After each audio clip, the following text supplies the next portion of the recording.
Hi, my name is Rochelle Groh, and I'm obsessed with all things business, especially networking.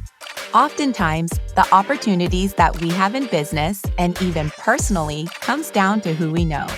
I love helping people build a thriving network with genuine people, even if they are new to the game, afraid to say the wrong thing, or need a reminder to just do it. I'm a California transplant living in Northern England who's taken her business chops from California to New York and now the US to the UK. I work from home and run 2 businesses. No matter if you're a networking beginner or not, I can teach you the step-by-step behind-the-scenes secrets to building a network that you love. Pop in your earbuds and get ready to be encouraged and have some fun while you learn. This is Allergic to Small Talk by Cut Class.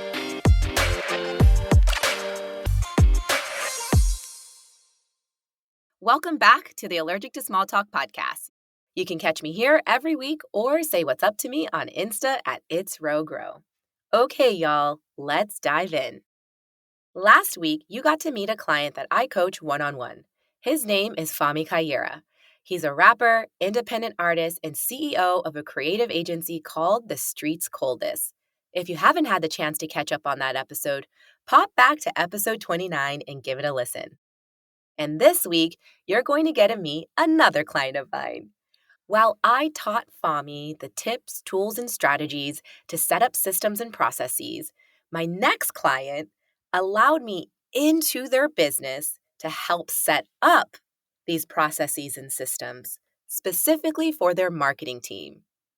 I wanted to do this episode for you because I know as we head into 2022, there are going to be several New Year's resolutions that you might have for yourself, your team, and for your business. And if you've ever considered hiring a coach to help get you and your team to the next stage in your business, I thought I would interview another one of my clients so you can get a real behind-the-scenes look at what working with a coach like me could do to transform you, your team, and your business. I focus on teaching small business owners how to network to create connections, collaborations, and of course, sales for their business.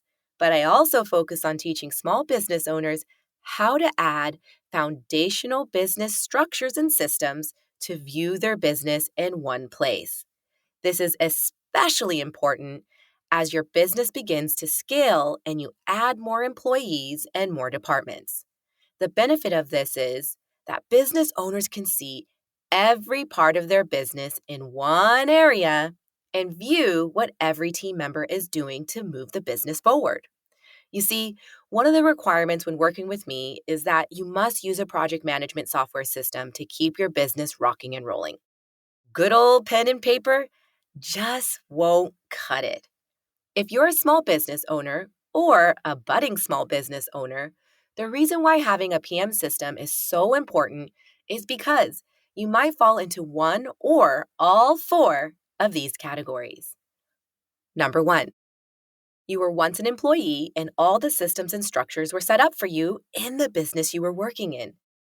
2, you might not have a ton of background in business. However, you have a brilliant idea or passion that you want to bring to the market.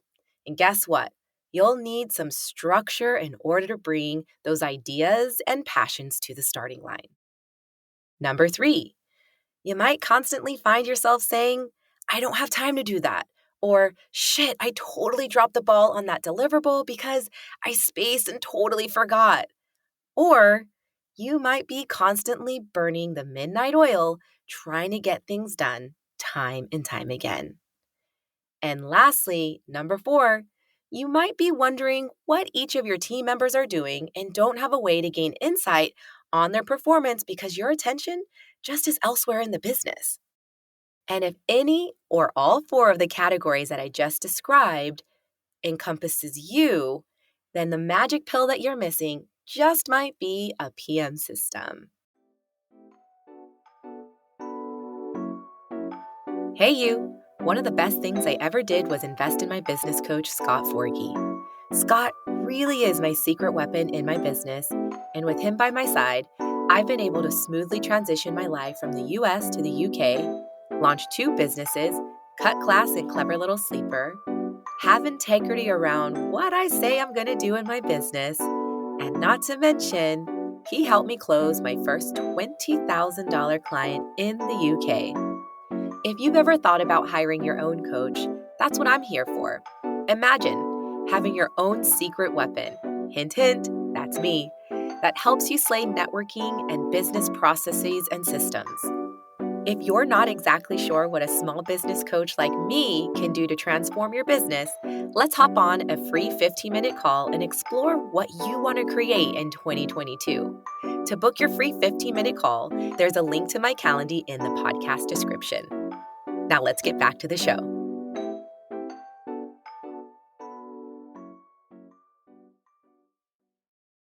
And my guest today, Nadia Scott, is going to share how our time together has leveled up her culture and her business game.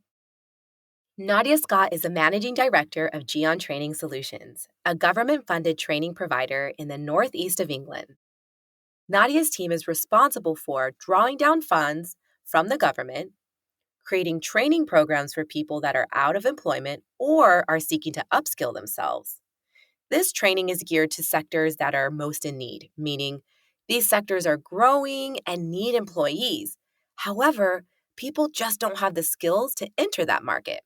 For example, the construction sector or digital sector are two areas of need. Nadia's team finds the learners to give them the training they need and specs them out to these different sectors with their respective employee partners.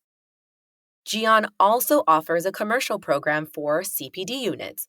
One of their most recent clients in this area is Greg's. As you might imagine, there is a lot that goes on into the operations of Geon, from bidding for funds to marketing to potential learners to resourcing learners to onboarding, nurturing, and offboarding learners, keeping track of tutors and timelines, to following compliance procedures and setting up employee partnerships. I mean, wow. It's a lot to keep track of, right? So on this episode, Nadia is going to share a little bit about herself, her business, and what it's been like to work with me on her team. Without further ado, let's meet Nadia. Hi, Ro. Hello. So Nadia, every time I bring a guest on the show, I always like for them to share in their own words a little bit about themselves. So can you give us a little bit of your background in terms of your career and your background with running businesses? I started my business career in 1999, back in the 90s, and I've always had a recruitment background. I stumbled upon that role. I went to a recruitment agency because I wanted a job. And when I got there, she asked us what type of job I wanted, and I said, I want yours. And I wanted a job because she was polished, she was this beautiful, well, all stunning in there. It was Office Angels. That's what was the agency at the time, and they all had beautiful navy suits, and I loved the shiny briefcases, and I just wanted, it was like when my sister would look at the dance and say, I want to be on the stage. I wanted to be in business. I always knew that I was going to be a boss and I was going to wear a suit. You definitely are a boss. Well, I think so, a little bit. So, and then after that, when I said I wanted the job, she said, well, you need a degree to get into recruitment. You need to be a postgrad. And she was quite, like, this is what you need to have, and you don't have that, because she had my CV, because she was going to help me find a job. So she knew I wasn't qualified. So I thought, right, we'll see.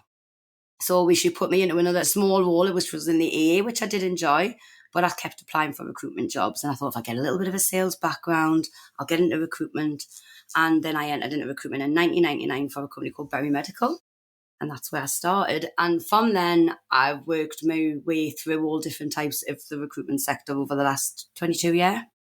Healthcare was my first stage because I was a very compassionate person and I always helped out in healthcare beforehand. I'd done charity work. I used to go and help out in a mental health unit and just go and see the patients there when I was 16. So for me, it combined two passions. I loved looking after and nurturing people, but I also loved business. So I went into healthcare recruitment. And that was the start for me. The first interview I had, I didn't get the job, but she called us back and she gave me the job, even though I didn't have the experience.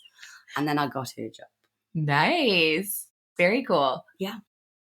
You started your career in recruitment, and then at some point in your career, you pivoted and you became your own boss and you started your entrepreneurial journey. Can you talk about what happened with that? What happened to make that shift occur? I've had a few businesses. I've set up a few. I've had a few things that didn't work out, let's say.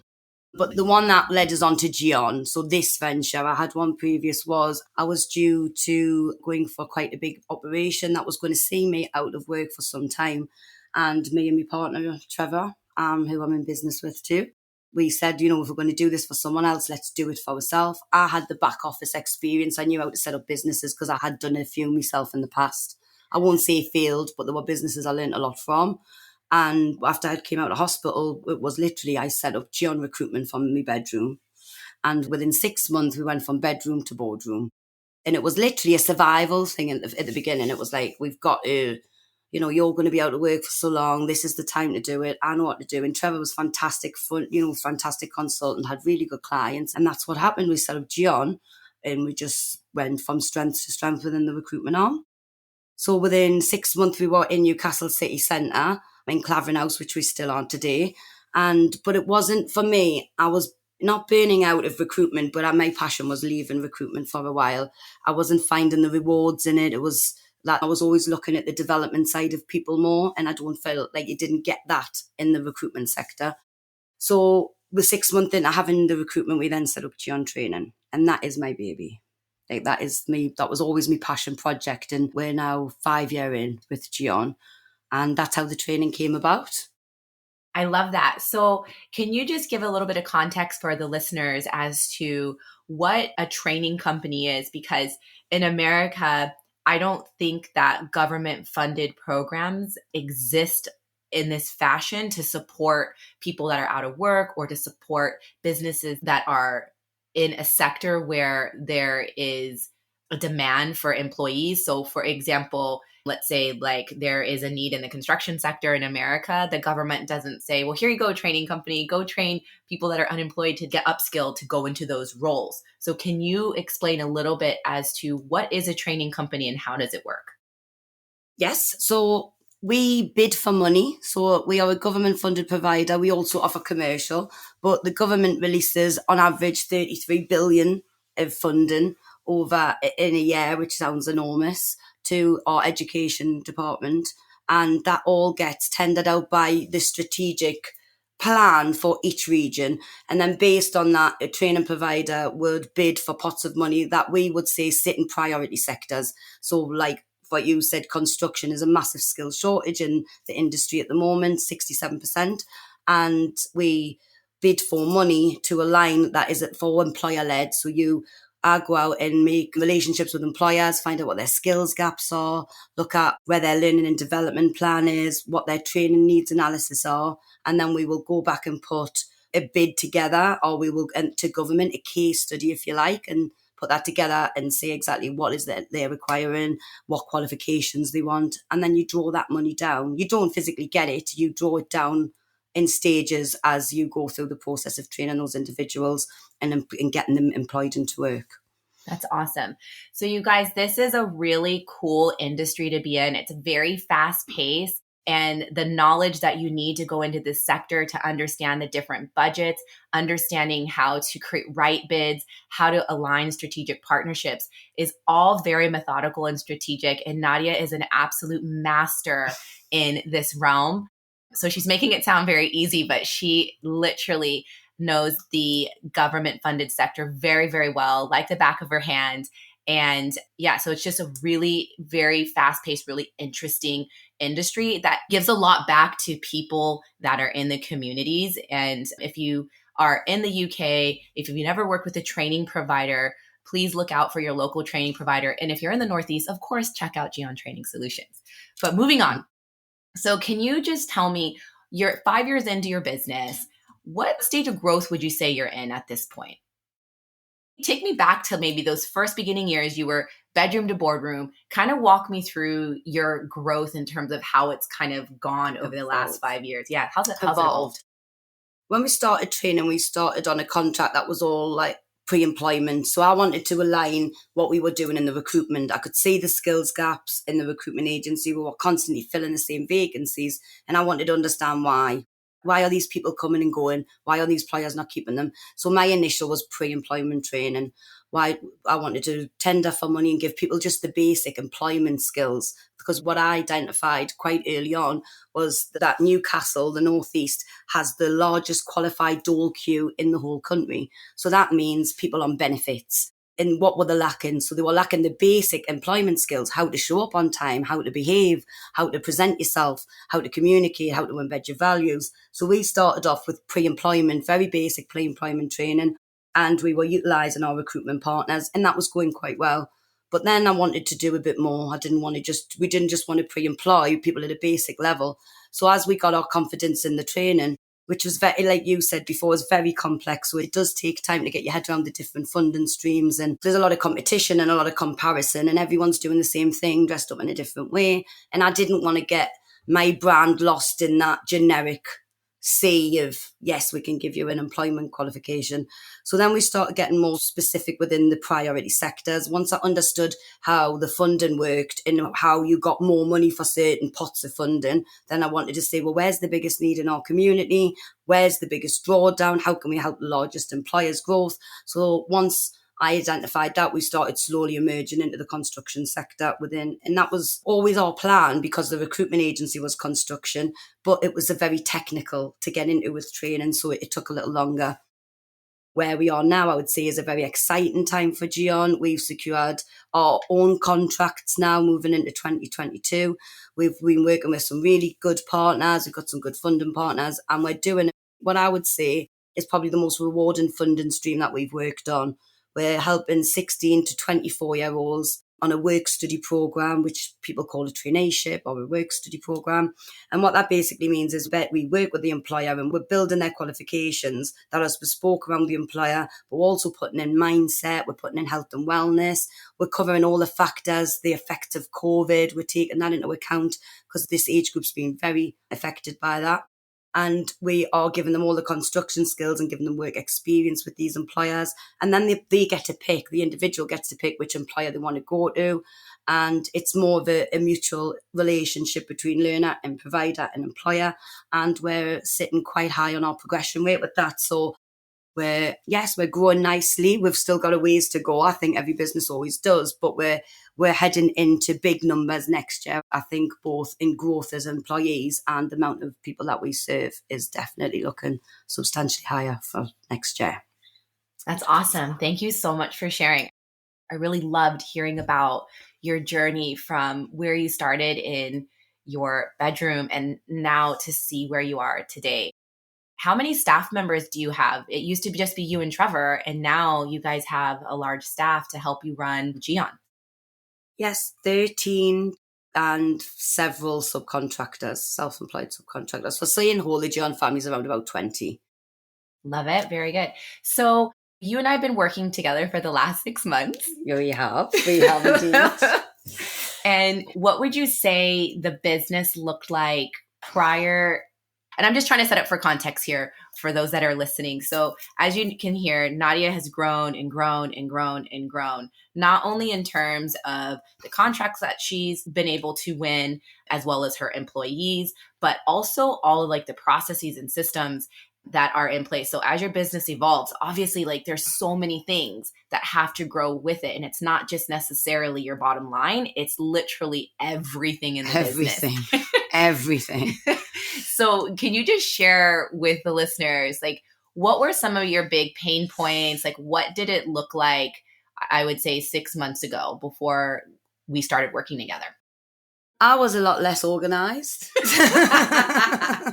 Yes, I'd say the biggest change I've seen in the 6 months, the difference is the shift in culture and the way our processes are.